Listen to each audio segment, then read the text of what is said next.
जब से कान्हा का जन्म हुआ है ना, मैं तब से देख रही हूँ, तब से हम पे कोई भी संकट आती है ना, तो अचानक से कोई अपरिचित हमारी सहायता करने आ जाते हैं और जाते समय कान्हा की आज्ञा लेके जाते हैं और कभी कभी तो इसे प्रभु बोल के जाते हैं। बाबा संभालो। यशोदा, इस जानकी को चढ़ो है और विचित्र विचार तुम्हारे मन में है। अरे सब जानते हैं कि हमारा परिवार राजसी, तुम्हें पता ना चल तो होगा, पर हमारे कान्हा को सब राजकुमार ही समझते हैं देखकर। इसीलिए उसे सम्मान देने के लिए सब ऐसा ही करते हैं, और कोई बात ना है।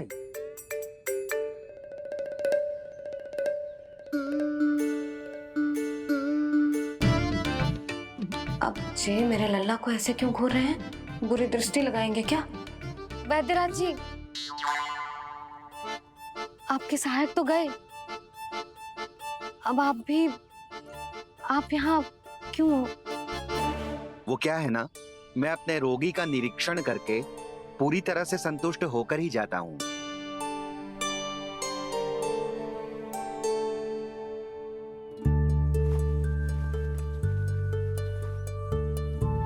हाँ, संकेत तो अच्छे हैं, कल सुबह तक बिल्कुल ठीक हो जाएगी। धन्यवाद वैद्य जी।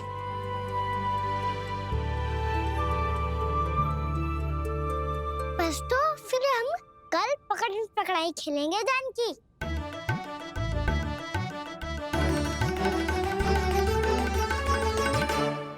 भानु, बंसी, जाकर उस क्षेत्र के चारों ओर बाड़ बनवा दो और वहां सूचना पट्ट भी लगा देना, ताकि जानकी के साथ जो हुआ है वो किसी और के साथ ना हो।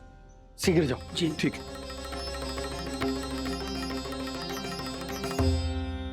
बाड़ और सूचना पट लगवाने से समस्या का समाधान नहीं होगा बाबा। निर्दोष पशु सूचना पट देखकर भी कुछ समझ नहीं पाएंगे।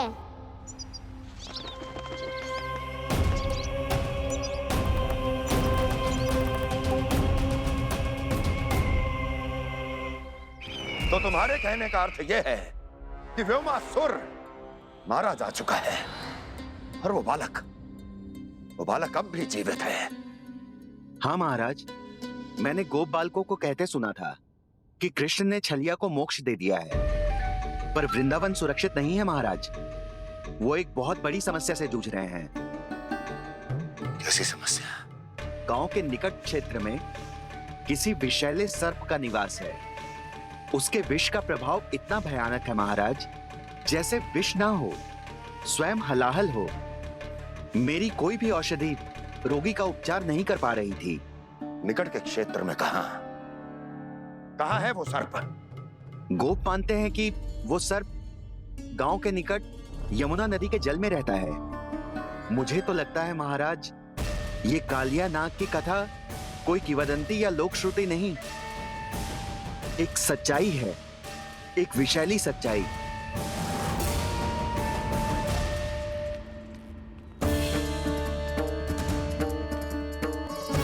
कालिया का सामना करने का समय आ गया है, पर उससे पहले मुझे बुलाना होगा उन्हें।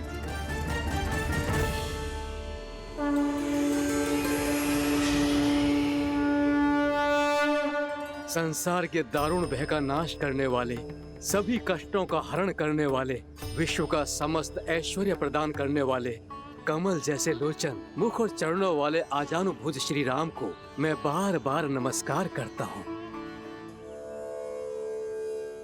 आपदामपहर्तारं दातारं सर्व संपदाम लोकाभिरामं श्री रामं भूयो भूयो नमाम्यहम्। कागभूषोंडी, कागभूषोंडी, कागभूषोंडी। प्रभु क्षमा करें, मुझे जाना होगा।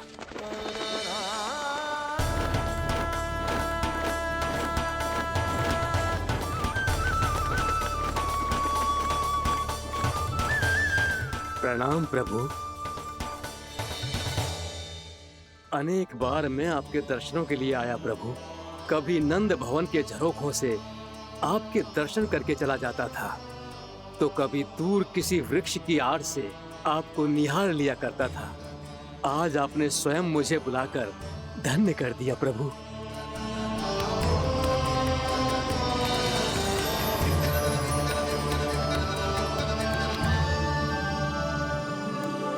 मैंने आपको यहाँ एक विशेष कारण से बुलाया है। आपके श्राप से इस कालिया नाग को मुक्त करने का समय आ गया है। ये तो बहुत ही उत्तम समाचार है प्रभु। इतने वर्ष बीत गए, मुझे आज भी स्मरण है वो दिन जब मैंने उन्हें श्राप दिया था। अपने क्रोध पर नियंत्रण खोकर बहुत बड़ी भूल कर दी थी मैंने प्रभु। बीती हुई घटनाओं पर दुखी होके कोई लाभ नहीं है। हमें भविष्य की ओर देखना होगा।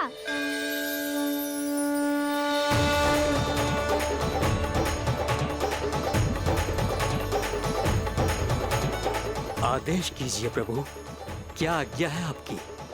जब मैं कालिया नाग का सामना करने जाऊं, तो आप यहीं रहेगा। आपको अपने आप पता चल जाएगा कि कब क्या करना है। और हाँ, लौट के जाते समय नारद मुनि से कहिएगा, वो आकर मुझसे भेंट करे। अवश्य प्रभु, प्रणाम। क्या इसने सच्ची में देवर्षि नारद को बुलाया है? नारायण नारायण, आपको संदेश भेजने की आवश्यकता नहीं थी। आप स्मरण करते और मैं चला आता। तुम्हारा कल्याण हो नारद।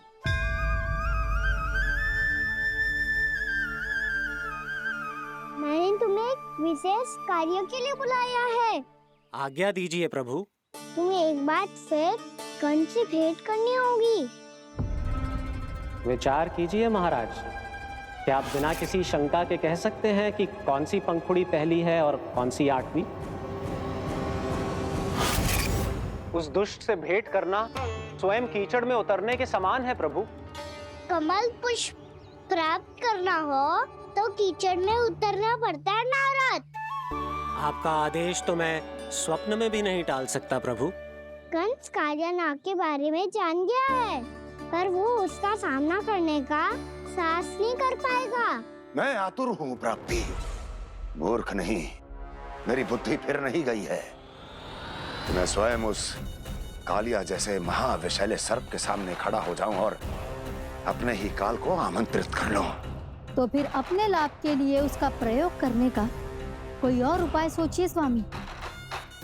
कुछ ऐसा कीजिए कि यमुना नदी का पूरा जल विषैला हो जाए और वृंदावन वासी उसका उपयोग करे, और आपका काल कहलाने वाला वो बालक स्वयं काल के गाल में चला जाए।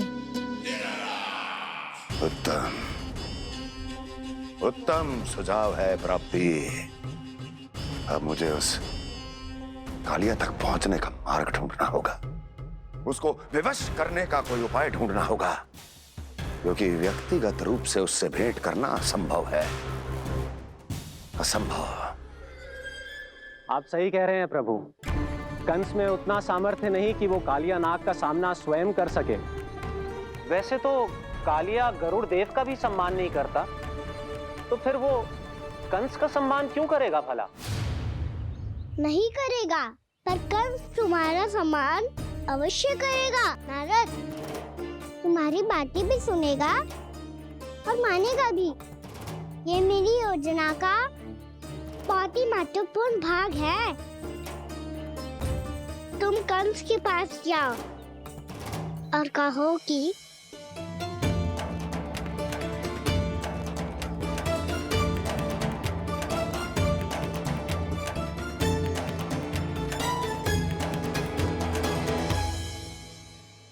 संतान अपने माता पिता को तीर्थ का सौभाग्य दिलाती, और मेरा लल्ला कितना महान है कि उसने हमारे घर को ही तीर्थ बना दिया। ऐसा तीर्थ जहां मेरी आंखों के सामने भक्त और भगवान का मिलन हो रहा है। जो आज्ञा प्रभु।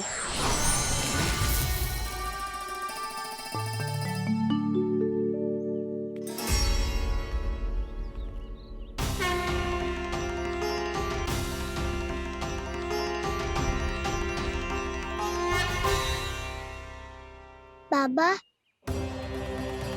कान्हा, ये सब क्या चल रहा है? पहले काक भुसुंडी जी और फिर जे नारद जी। क्या योजना बना रहे हो तुम? कान्हा, बता ना लल्ला, क्या सोच रहे तू? कान्हा देख, अगर तुझे अपने बाबा को ना बताना हो ना, तो अपने भक्त को बता दे। क्या सोच रहे हो लल्ला?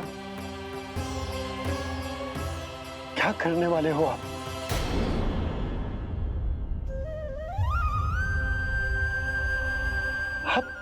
आप इतने दुखी क्यों हो? कान्हा, कान्हा, क्या होगा? क्योंकि मुझे आभास हो गया है बाबा, समय आने वाला है। कौन सा समय आने वाला है लल्ला? इसीलिए सब कुछ बदलने वाला है। भैया को मेरा सत्य पता चल जाएगा बाबा।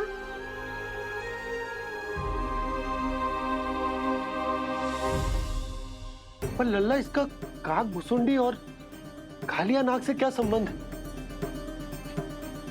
ऐसा क्या हुआ था और क्या होने वाला है?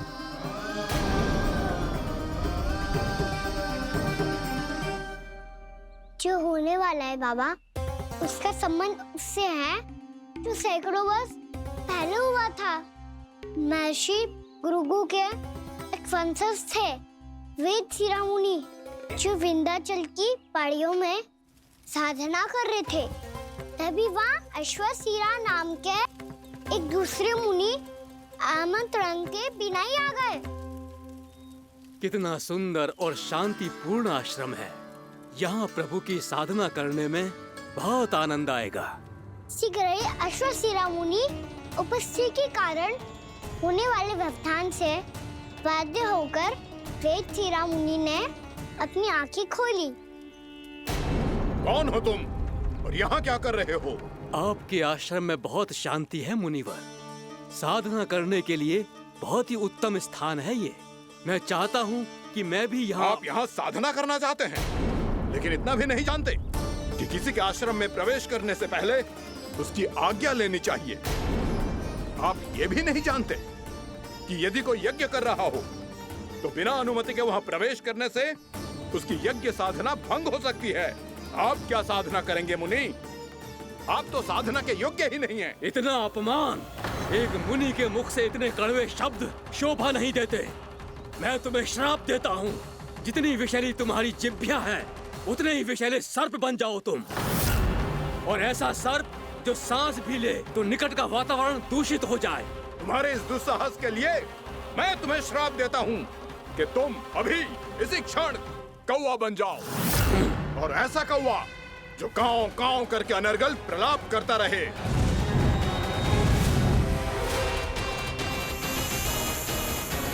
ये मैंने क्या किया? ये मैंने क्या किया? क्रोध के कारण दोनों ने एक दूसरे को श्राप दे दिया। पर दोनों ही मेरे भक्त हैं, और भगवान होकर मैं अपने भक्तों को इतनी कठिनाई में कैसे देख सकता था। इसीलिए जिस संकट में उन दोनों ने अपने आप को फंसा लिया था, उसका समाधान करने में मैं उनके पास गया।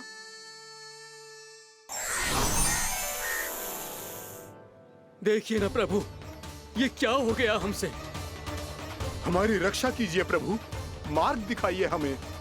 क्रोध पर नियंत्रण ना होने के कारण आप दोनों ने एक दूसरे को बहुत ही भीषण संकट में डाल दिया है। अब दोनों ही तपस्वी, तप के बल से दिए गए आपके श्राप को लौटाना भी संभव नहीं है। प्रभु कोई तो उपाय होगा, हम आपके शरण में हैं प्रभु। अपराध तो हमसे हुआ है प्रभु, पर अब आपसे ही आशा है। कुछ ऐसा कीजिए भक्त वत्सल, जिससे हम दोनों के श्राप का प्रभाव कुछ कम हो जाए। आप दोनों ही मेरे भक्त हैं, इसलिए आपकी पीड़ा का निवारण करने का एक उपाय है मेरे पास। वेद शिरोमुनि, जब आप कालिया नाग बनेंगे तो आपको मेरे चरणों को अपने शीश पर धारण करने का सौभाग्य मिलेगा। और अश्र शिरोमुनि, आप काग योनि होने के बाद भी आप श्रेष्ठतम ज्ञान और सर्वाधिक यौगिक सिद्धियों के स्वामी होंगे और प्रवचन दिया करेंगे। इसके बाद अश्वशिरा मुनि काकभूषुंडी बन गए, जिन्होंने आगे चलकर स्वयं गरुड़ देव को रामायण सुनाई। और मुनि वेदशिरा, महर्षि कश्यप और देवी कत्रियों के पुत्र कालियानाग बनकर जल में, और अब वही कालियानाग जमराज में, जिनके कारण जानकी के प्राण लगभग चले ही गए थे। अब कालियानाग को उचित स्थान पर भेजने का समय आ गया है बाबा। पर ये तो अच्छी बात है कान, वेदशिरा मुनि को दिया हुआ तुम्हारा वचन भी पूरा हो जाएगा, जमुना जी की शुद्धि भी हो जाएगी। इस सब के बाद भी तुम दुखी क्यों हो? क्योंकि इसके बाद मैया के सामने मेरा रहस्य खुल जाएगा बाबा। उन्हें पता चल जाएगा कि उनका बालक कोई साधारण बालक ना है। भविष्य में जो होने वाला है उसे सबके सामने घटने से रोकना मेरे लिए भी संभव ना होगा। मैया को सब पता चल जाएगा। क्या पता चल जाएगा रे मुझे?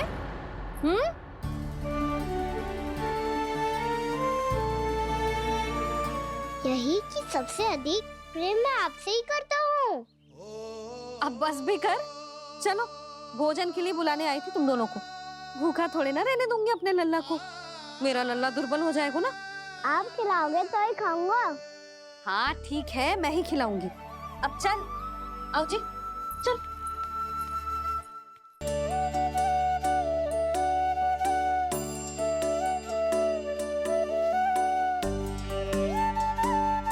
मैया खेलो ना मेरे साथ। मैया सुनो ना, मेरी बात ना मानोगी? अभी बहुत कार्य पड़े लल्ला, देख जानकी को औषधि भी देने जानो है ना। औषधि मैं दे दूंगा, फिर तो खेलोगी ना आप मेरे साथ? पिछले कुछ दिनों से अपनी मैया का अधिक से अधिक प्रेम पाने का प्रयास करो है कान्हा। इसका तो एक ही अर्थ हो सकता है कि कछु बहुत बड़ो होने वालो है। कान्हा रुक जा लल्ला। कान्हा क्यों तंग कर रहा है? मैया को पहन लेना। कान्हा, कान्हा, ये क्या करो तूने?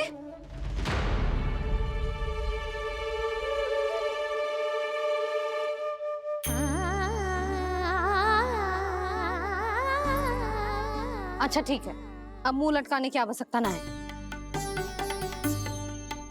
ये ले।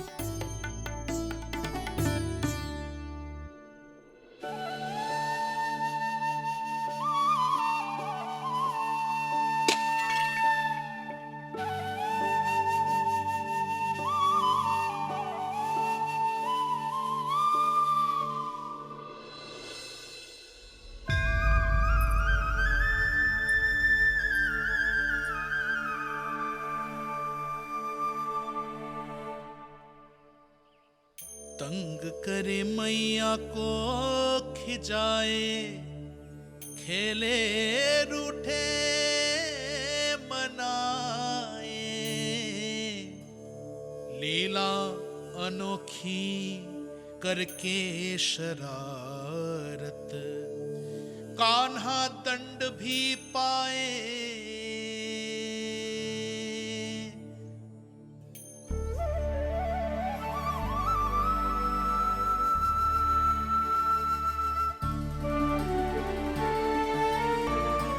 रूठना मनाना, खेलना खिलाना, पहले शरारत करके क्रोध दिलाना और फिर क्षमा मांग लेना, ये सब जानबूझकर कर रहे है कान्हा। जैसे जीवन भर के लिए अपनी मैया की ममता को अपने हृदय में समेट कर रखना चाहते हो। कैसे कैसे करूं उस कालिया से मित्रता, कैसे करूं उसका उपयोग?